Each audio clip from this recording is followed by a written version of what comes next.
Well guys, good morning and welcome to the DYU A5. I was watching Goodwood Festival of Speed on the weekend, and you might think, oh, what's the big deal with that? Well, there's a parallel here, because there they celebrate anything with motorsport. Formula One, rally cars, off-road vehicles, electric cars, robo cars, you've got the old classics.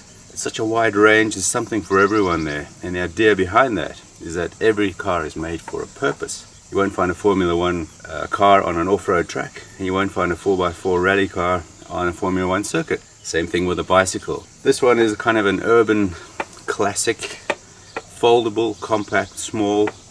It's not a Tour de France bicycle, as we are actually having Tour de France at this moment.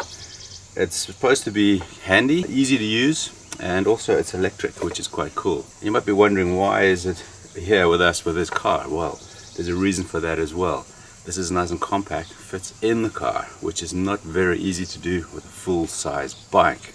I'm 6'2", by the way, and I'm about 95 to 100 kilos, is about 210 pounds. I'm on the upper end here. I think I'm just over the limit for the size of this bike, but let's see how we get on with it, because it's quite a nice balance between compact and still got all the features that you need on your electric bike. What I do like about this bike is the finishing. It's really well made. I mean, if you see this welding over here, which is pretty cool, these beads, I think they're called dropping a few dimes, very well done. All the fittings, all the things that you need to collapse the bike, very well made. All the little levers, which is quite nice. Everything works really well. It has a solid feel to it, nicely finished as well. All the steel is very nicely done. You've got small little handlebars here because you need to make a choice. How big do you want it to be, and how small do you want it to be when it's compact and fold it up. The grips are very nice in themselves. A little twist grip here for the motor. And on the motor, I've got to say, this is a more powerful motor. This is 350 watts instead of 250 watts. And you can really notice that. What is noticeable too is that it doesn't have any gears. It's just one ratio, and you think, how's that going to work on these really steep hills? But it works quite well because the motor is more powerful. Like the other bikes, it's limited to 25. What it does have that others don't is a cruise control function. If you hold the twist grip at a certain speed for about 10 seconds, and you let go, it will keep that speed. So it's kind of like a automatic cruise control, pretty cool. Tap the brake and it's off again, but it's quite handy to have when you've got those long straights on those bicycle paths, which is quite nice. Everything functions really well. It's got some really nice features on it, like a little dash display here, which is quite nice. Gives you your battery, obviously. Also gives you your speed, and it gives you an odometer, which is quite handy to know how far you've cycled. That's part of the bike already, it's already there. Brakes are good, disc brakes, same as the other ones, but these are pretty good. I mean, they grab very well. What you do need to remember, bike is quite short. You're sitting right on top of the front wheel, so your balance is a little bit different. You've got to be a little bit more aware of it, especially when going down very steep hills. Why this one? Well, this one has shock absorbers in the front and on the seat, which I shall demonstrate if I can. There you go. The seat itself doesn't have any shape, as you can see, but it's very comfortable, very soft, which is probably what you need when you're cycling to work or something, because basically these bikes are designed for that. For the commute, I would imagine. Central London, something like that. Take it on the metro, take it on the bus. Very compact, like a little suitcase size. And then when you get to the other side, you jump on this and you head to work, and then you can park it next to your desk and you won't even notice it. And that's the reason behind these things. Battery is pretty good. Haven't done a range test, but compared to the other ones, if they say 40 kilometers easily. What is noticeable is that it doesn't really use the battery when you're pedaling. It's not an assist function. It's either with a twist grip or you pedal, and you can't really do both. And I see that more as kind of like a step, an electric step, where you can just use this If you run out of battery, you can pedal, or if you want a little bit of exercise, you use the pedal as well. That's a really good feature on this thing anyway.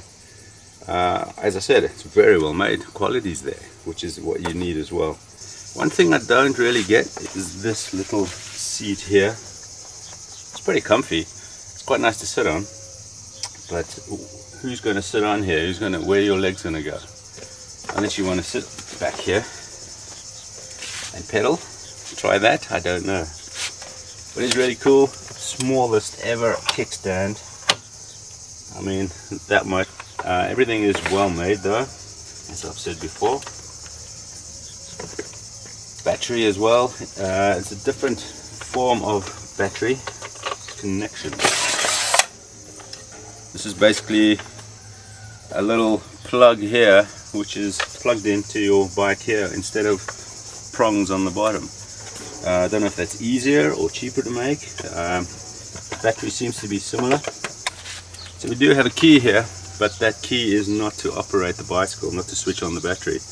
What you do have is a little remote control, which is pretty cool. Switch it on. You can also have a little function where you lock the bike. And what does that mean? Well, let me show you quickly.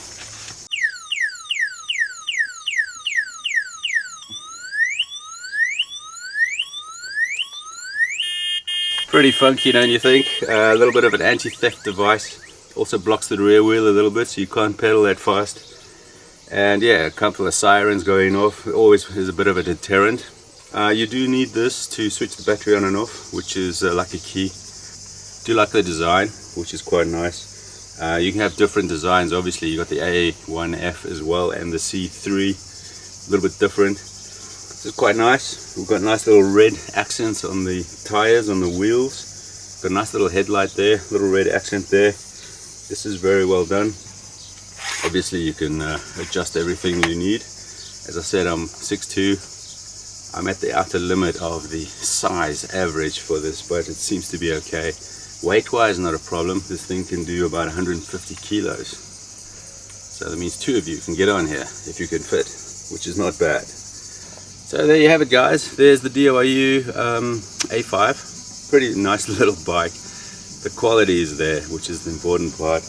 Everything works really well. Nice little details on it. It's quite a little addition to our little carpool here.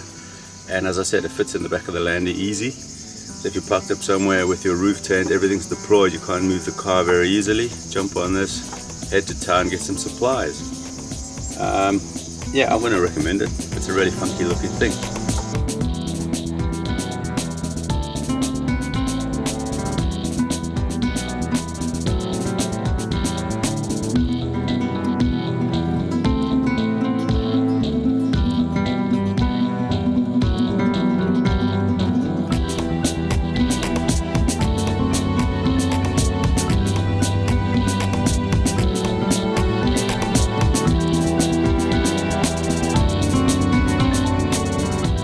So hopefully that was a bit informative for you guys.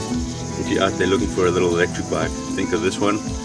There's a link down below, obviously in the description. You can have a look at that as well. So there you go. Thanks for watching, guys. Catch you on the next one, and rolling.